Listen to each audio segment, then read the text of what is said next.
Hello, everyone, and welcome to Party of One. I'm here at lovely Kapow Comics in Sherwood, Arkansas, and today we'll be interviewing Shane Olson, who is the manager of this fine establishment. Let me go track the guy down. It'll be just 1 second. And we're live. Shane, I'm gonna need you to drop the. First off and foremost, I want to welcome you to this podcast, Party of One, and I'd like for you to drop the phone number and the actual physical address of this said establishment and a website if you like. Yeah, no problem. Our phone number is always 501-834-5769. We're located off of Keel, next to Casa Mexicana and Sakura at 4049 East Keel. We're always here 7 days a week. You can always get somebody 12 to 6. Thank you very much. Okay, let's check our questionnaire here. All right, would you mind giving our audience a little backstory on this establishment? Basically, a guy named Matt Dykes just decided that the comic book stores around here weren't friendly enough. There wasn't enough engagement, wasn't enough talking about Spider-Man, wasn't enough people getting mad about things and just getting nerdy with it. So that's why he opened this store, to get nerdy with it. Fantastic. Too much of the titular comic book guy from The Simpsons. Yeah. Actually, we have him almost everywhere just to make fun. We're completely opposite to that. We try to be. Cool, excellent. Okay, number two. What comic genre would you like to see return to the racks in a big bad way? Like, do you mean in that bad way? As in, like, it would destroy everything else completely? Oh, The Walking Dead pretty much did that. Yeah, Walking Dead did that. I'm a big fan of Marvel's space stuff, which they're doing right now with Infinity and Annihilation. Was a huge event that they did just because they're talking to it with the customers a second ago. Marvel and DC have always had this fight with their characters, but Marvel's space stuff is always overlooked, and it's amazing. Anytime there's a run of that, it is usually flawless, and it involves all the gods and Star-Lord. They're doing the movie and stuff soon, so now's the time for it to destroy the shelves again, and I'm hoping with Guardians of the Galaxy that it will. That's actually a fantastic segue, because question number 3 here is: given that comics have come to dominate the movie industry in recent years, has this influenced the demand for the material that these films are based off of, or have the adaptations of these movies taken the limelight away from the original titles? I can definitely say that they influence them in negative and good ways. A lot of negative ways would be like during the horrible Spider-Man 3 movie that we all hate, even Sam Raimi hates it. He randomly wore a black suit. Every other week he was in a black suit. Spider-Man was all of a sudden went from being monthly to bi-monthly to weekly to daily, and he was in a black suit every time. Anytime he could possibly be in a black suit, he was in a black suit. Anytime they change anything remotely in the movie now, they have to put it into a comic for some purpose when they shouldn't coincide. It should be like two separate individual worlds. Like there's Ultimates Marvel, there's regular Marvel, there's DC and all the 52 Earths and all that. It should be kept separate, but no, it isn't, and it definitely bleeds hardcore. Speaking of movies and our previous question about the about your favorite genre, there's actually a life-size Silver Surfer behind you. Would you mind giving us a story behind that? There's not too much of a great story behind him. Basically, the movie The Rise of Silver Surfer came out, and they had a silent auction at the rave. And we were basically the only people who put any money down on him, and we got him. Surprisingly, I think everyone just thought he would cost too much. So, I'm not going to reveal what I paid for him, but he is definitely really cool. People come in here and just take pictures with him all the time.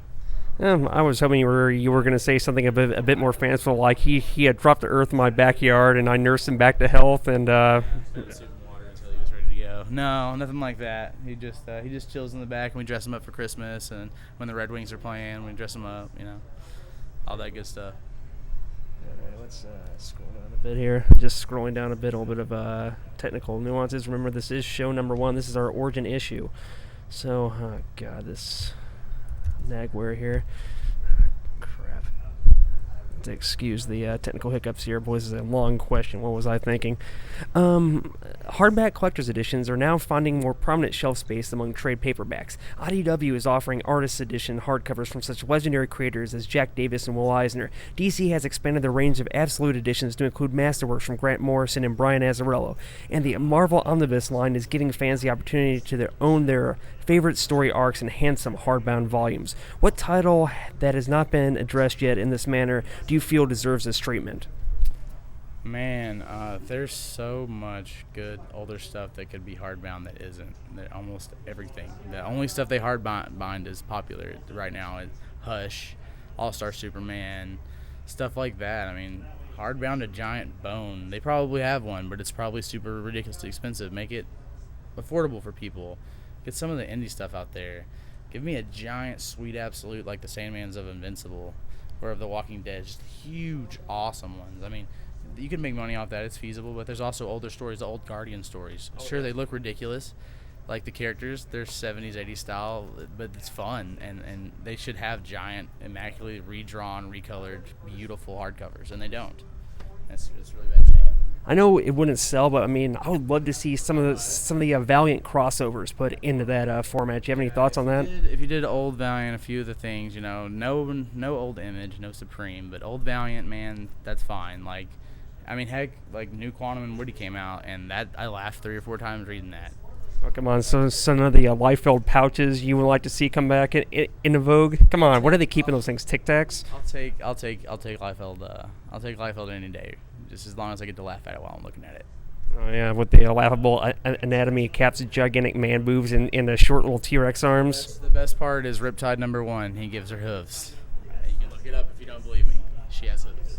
All right, Shane just dropped some homework on you. So if you feel like wasting a couple bucks. What was that title again? Riptide #1. Riptide #1. I believe it's Riptide #1. I'm pretty sure. All right. What books are you unable to keep on the shelves due to high demand, and why is that? Man, Adventure Time. I know it's probably not the first thing I should have said, but that's really hard to keep on the shelves. Everybody loves Pendleton Ward right now. Bravest Warriors.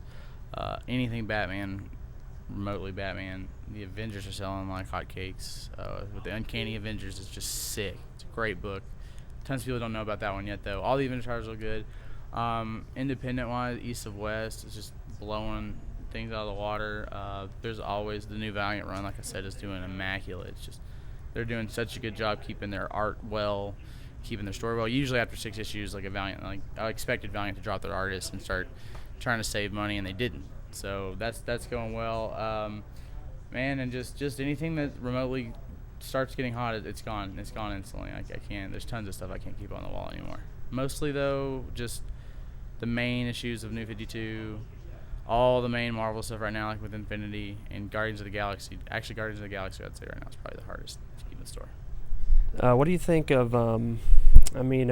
Whenever it comes down to Rocket Raccoon, I know that's a huge breaking point in the fandom where most folks will just not embrace an anthropomorphic raccoon with a ray gun. What is his appeal?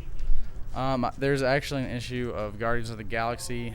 I can't remember, it's from the run from 2004, 2005, where he takes out Gladiator for about 30 minutes using a mop. So if you don't think Rocket Raccoon's badass, I recommend you read that because he is a genius. Rocket Raccoon is awesome. I don't want to talk a lot about him because you can just go read yourself. Go find the issue where he beats Gladiator. Gladiator is top 10 most powerful in Marvel, no doubt. I mean, Squirrel Girl took down Thanos, though. A clone. Okay, a clone. Yeah. That's what Thanos says. She did beat Fin Fang once, though. Yes. She's beat Wolverine multiple times in hand-to-hand combat, and she killed the Nazi with a squirrel. A bunch of squirrels. They went into his mech and ate him. Wow. That's in the Dark Avengers run from 2 years ago, I think. Well, for once I'm speechless. Okay, let's go further down the stacks here. What is the most surprising title in the way of unexpected enthusiasm? Like, I mean, rabid fanboys. Crossed. Yeah. The bloody murder rape book. Yeah. Who's writing that now? Because I was only paying attention whenever Warren Ellis was on board. Well, it switches off between Warren Ellis, Garth Ennis, I think, and David Lapham. They all three just like grab a run and see you can outgross the other one, from what I can tell. And it just gets brutal. I mean, to the point of like knife in the vagina, face raping someone, brutality. And I have people who get mad if they don't receive their copy. Well, our rating, well, not our ratings, but our, in a sense, our rating system just jumped to NC-17. Can't help that. It is what it is. Yeah, true that. You might as well be honest with the folks. Okay, what is the crown jewel in the collection of Kapow comics? I mean, what can you proudly say this is ours, too? We personally have a quite an old run of Detective Comics. We love all the old Superman ridiculous covers. We're not Monkey Shane. Yeah, like any of the crazy stuff. Like where the one, I can't remember what issue it is off the top of my head right now. It's been a busy day, but where he's holding like a pitcher of water over Aquaman and Jimmy Olsen in the desert, and he's like, "Who will gain my favor for this water?" Super dickery at its best. Yeah, those are the best. Like all that old stuff like that. I treasure that stuff more than I do the physical value. We do have books that are worth money. You know, all the old Spider-Mans, a bunch of those, first appearances of all the villains. I have a bunch of stuff like that we don't really keep out and about. I have the full runs. I have entire runs of John Byrne X-Men. I've got tons of stuff like that. We do it all. We do back issues. We do new stuff, and we have like Walking Dead #1, a couple of those. You know, we keep stuff like that around just for people who really want to drop money on good investments, because we believe that comic books are an investment as well. I mean, there's a reason why people up north store most of their money in them. So. Okay, with that being said, let's scroll down here. What is the strangest item that has ever come through the doors of this fine establishment? I wouldn't really say that it was the strangest item, but I had a lady bring in 5 or 3, it was 2 or 3 of the 5 of the Yankees manager. The year they won the World Series, I think it was 68 or 70. And it was signed by every single member of the team except for the manager. It was his personal ball. I have the auction papers to the balls. And I had a lady bring them in. Her grandfather had died. She cleaned out his warehouse. But that wasn't really the special thing. The special thing was that she had candid pictures of Elvis at a barbecue. And she was just giving them to a friend that liked Elvis. And so I got to sit here and look through negatives and proper pictures of Elvis just chilling with people at a barbecue. So I got to see something most people will never see in their entire life. What era of Elvis was this? I would say he was about 26. Okay, so this is a pre-gut, pre-drugs, pre. This is Elvis. This is Elvis. This is the Elvis you want to see. Excellent. Okay. Peanut butter and bacon sandwiches. Why not? Okay. There are an increasing amount of parents actively encouraging their progeny to become comic book enthusiasts. What titles can you recommend to these individuals who have undertaken this task? Right now, if I was gonna have, like, what age group are we talking about? Like 9 and up, 10 and up, 11 and up, something like that. Okay, it always depends on the parent on what you're gonna let your kids read. If they're young, let them read Adventure Time right now. There's plenty of hardcovers for them to read. If they're girls, My Little Pony. Not only is it well written, it's a good book. I mean, you as a dad, you can read it with your daughter and enjoy it because it actually teaches them morals and things like that. And you want your kids to have an imagination. So it's good that people want your kids to read, because you don't want them to be 25 years old, someone say a joke, and they go, what? You want them to get the joke. You want them to have an imagination. That's what these books supply. That's why we really promote kids reading. So My Little Pony and Adventure Time for the boys, 100%. When they get older, drop the boys on some Wolverine, drop them on Green Lantern, just start Superman, if you just stuff like that. Just as they age. There's books for every age. And I'm more than happy to walk with parents and show them anything and teach them anything they want to know. Speaking of Wolverine, what is your take on the Savage Wolverine, if you've been keeping up on it? Unfortunately, that is the one title I have not been. I have not had a chance to read most of it yet. There's about 8 Wolverine titles at any given time, so I kind of gave up, honestly, a few years back trying to keep up with all of them. But I will be reading it soon, and I'll come back to you on that. I'll check it out just to see. Smart answer. I had a kidney shot in there for you somewhere. Okay, what creative team do you consider to be the greatest collaborators of the last 10 years? Or all time, if you're at a loss. Well, Abnett. Abnett's my favorite. Abnett did the space stuff. He did Annihilation and Marvel. He wrote me in Mark Waid. Abnett and Mark Waid, 100%. And I'm really upset that I can't remember the name of the guy who saved Incredible Hulk. Was it an artist or writer? Let me. It was Greg Pak. Greg Pak saved Incredible Hulk. Like, literally, Jeff Loeb was going through some hard times in his life, I believe, and I think Greg Pak stepped in and just solidified it and just stomped everybody, made the Red Hulk make sense, fixed the entire thing up, and just made it awesome. So. Yeah, I mean, I have to admit, I've never been a Hulk fan, but that Ed McGuinness run, fantastic. Yeah, McGuinness is doing a good job off Pak. Like, Pack set it all up for everybody. He did World War Hulk. He did all that. Like, it set it up because it was crap before then. Like, he had Mr. Fix-It. The Wendigo showed up out of nowhere. It was dumb. The Hulk is an amazing character with amazing possibilities. Speaking of the Hulk, whenever it comes down to it, favorite Hulk rider. Have you already mentioned him? Oh, I have to go with Peter David, hands down. He took Hulk to new highs whenever it came to Hulk versus nature. I mean, walking along the bottom of the Marianas Trench, all that beautiful atmospheric work. Yeah, it's all shoving and they say the plates are shoving together like he's walking through mountains being grinded. Yeah, but that's also another argument for, I go on Reddit a lot, and I go in the Superman subreddit, and you'll just mention the Hulk there, and everyone's like, oh, the Hulk would, and it's like, you don't understand, those two beings would kill each other, and all you really have to do is get Superman out of the sun. He's just a plant man, so you get him out of the sun. The Hulk's a vicious monster. Or just dope up. Just why hasn't anyone figured this out yet? If you dope up Bruce Banner, he's absolutely worthless. So they know who he is and what he can do. Yeah, I mean, just dope him up. If anything happened remotely to make him even the slightest of angry, he would immediately transform into the maximum form of the Hulk, because the Hulk would be so pissed that he couldn't move the whole time, and it would be amazing. Heck, one of my favorite Hulk moments was actually him lifting up an entire mountain range during the Secret Wars line. 100 billion tons, yeah. My favorite one's probably when he takes the right foot step and it cracks the platelets of the earth, and it almost cracks California off when he's fighting the Sentry in World War Hulk. Yeah, it makes Hercules lifting the entire Isle of Manhattan kind of look less impressive. Yeah, that was super, super cool. All right, let's see what else we have here on our list. Is there a piece of comic memorabilia where price would be no object? For me? Sure. Captain Marvel, from anything from 1940s and up, man. I'd love to find little plastic pieces. I actually had a friend of mine give me 100% intact glider, which is super rare. That's my favorite thing in the whole world is Captain Marvel, like Shazam, that they call him now. It's my favorite hero altogether. But that's probably what I would want personally. Anything like that, anything just that makes you hear the old honk and beeps from the old cars, and that's my thing. I love Golden Age. So, being a CC Beck fan, Tawny Tiger, has he actually appeared in the comics at all? Yep. Tawny Tiger is around. He was a Zoo Tiger, I think. I've been trying to keep up with the New 52, but it's kind of blasphemous to my favorite character, so I'm doing the best to hold on. But he did give Tawny way too much magical energy, and it was awesome. He looked like that. He looked like not Thundercat, He-Man's cat, Battle Cat. Yeah, he looked like Battle Cat for a second. So sometimes I get lost for names for things, but yeah.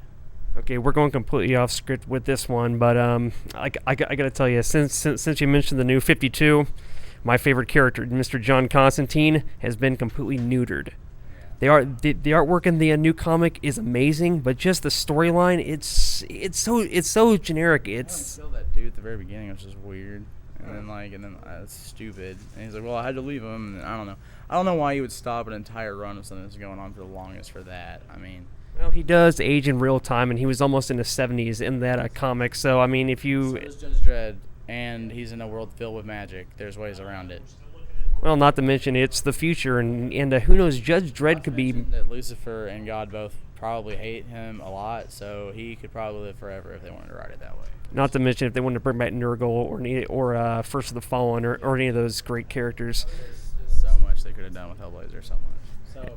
And not to mention Brother Voodoo. What happened? I mean, not Brother Voodoo. I'm thinking Marvel. He just died randomly because he was an African-American hero and he died. And they were just like, oh, nope, we don't like him anymore, and they killed him. It was a horrible death. He was a great character, and I hate it. I don't really want to talk about it. Yeah, I mean, jeez. I really pray that they don't ever do that to the Falcon.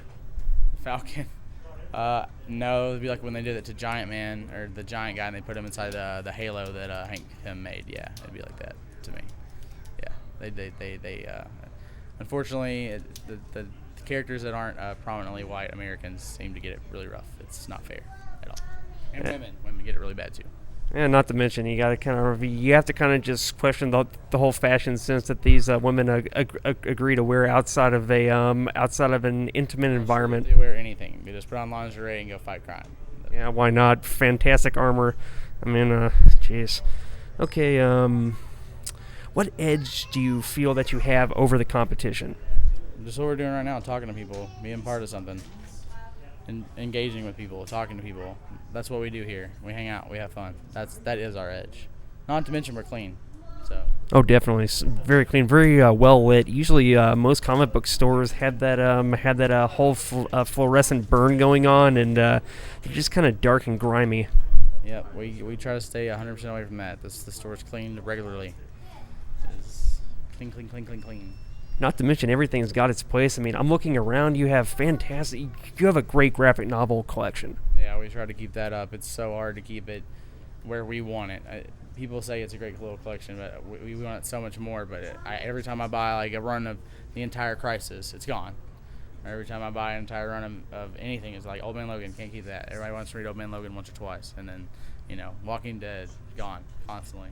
So I do have a great selection of Image, Vertigo, IDW, Dynamite, Boom, Oni Press, everything. I keep it all in stock. The giant art books for like Steve Ditko. Man, I got, let's see, right here this week alone, I got in Xenozoic by Mark Schultz. Always Some Mouse Guard. I got the awesome Grant Morrison and oh man, giant hardcover. It's one of the best reads you'll ever do in your life. I'm sweating just looking at that. I mean, Mark Schultz is awesome. Elephant Man is great. It's just all good stuff. And then I always get in new current stuff. Super Spy by Mike Kent. Just random things that most stores don't carry. We try to keep. Very, very cool. Let's see what else do I have on here. You have had fan appreciation events in the past featuring discounted stock and signings by different artists. Well, I'm not going to play favorites here. What would you like to host a signing for and why? I mean, what artist, what illustrator, what title would you just really love to see out here front and center with the creators behind the desk? You can be realistic. You can resurrect people. You can pull a dead man or a specter right here and bring a creative team back to life. I just want to meet Abnett. I just want to shake that man's hand. He did a great job. Him and Greg Pak and just Mark Waid. If I could have that panel, I would be done. So no Simon and Schuster, no Bob Kane and. I want all about all those guys, but these guys are still around, and it's still possible for me to meet them, and I like to stay in that realistic zone. Okay. All right. Let's see here. What is the largest volume of product the store has ever bought? I'm not really sure. We have bought tons of stuff, man. We've bought probably about $20,000. It's a lot of bank. What about sold? Because I know a few weeks back somebody walked in here, dropped a wad of cash on there, and took every single dollar book that you had in the store. We were actually pretty well known for having. We had about 60 long boxes of dollar books, and we didn't even know what was in it. You could pull out rare stuff all day long. There were some gems in there. But some guy came in here, just happened to have like enough $100 bills to where he could buy it all, and he did. So, yeah, I've been trying to rebuild it back up. A little bit here in the middle, but yeah, he bought all of it. But it went to a good place. I mean, his kids are gonna read them, so it's all good. And that's a lot of that's a lot of ground to cover too with 60 long boxes. Look here. Do you have any plans for the immediate future, like expansions, anything of that nature? We're kind of thinking about expanding. We're not sure to Little Rock or Comma yet. We've got a few things that we think we need to fix here first to make sure this place runs almost autonomously, flawlessly, and still keep the nerd factor. So, yeah, we just got a new computer system that is what you'd expect of getting a new computer system, although not too bad. And we just got some things we gotta keep going, and some more things we can do. Maybe show some more appreciation to our customers and fans. So that's about it, pretty much. I think. Just got a lot of work to do still. Always work to do. All right, let me get a look at our runtime here. I want to try to make this thing a nice, even number. We're on 24 minutes right now. Gosh, time flies. Let me think of a couple of questions off the top of my head to run by Shane here while we've got him, while we have a captive audience. Whenever it comes down to like the high art of comics, America sadly falls behind Europe because I've actually seen commercials in Europe for comic books like whenever the Skydoll Omnibus was released, there was an actual television commercial on French TV, and that absolutely blew my mind. Whenever it comes down to high art, what title would you like to nominate for an award like that hasn't been already nominated for an Eisner? Fang Shinji is the best drawn, best written book out that is not in the United States. It is amazing. I don't even know how to pronounce the author's name right now. But that book is phenomenal. You can read it for free online. Find a way to support the guy, though. Please. I know I did. I donated to his translators just to get it done. But Fang Shinji is just it's gods versus humans, and it's every bit of American action comics with every bit of the storytelling and the crazy main hero you get from the more Japanese, the manhwa and the manga styles. I can't remember right now what the Chinese version is called. It's not Mamonese or something like that, but just look up Fang Shinji. It's FENGJI or SHENJI, Fang Shinji, and just look for it and you'll find it. And it's great, and that's my favorite. That's the best art and story collaboration I think that exists on the planet right now. And One Punch Man. One Punch Man is amazing. It is a take on American comics through Korea, and it is flawless. It's about a superhero who can never be beat, and he beats everybody in one punch. So it's satire. Sort of. He's actually really upset because he can't fight anybody. And then he'll be fighting someone, and then he'll stop and be like, oh no, today was the sell day on cucumbers. And they're hitting him in the face. And this is a guy who just leveled a planet. But he's like, I could have got that deal on the cucumbers.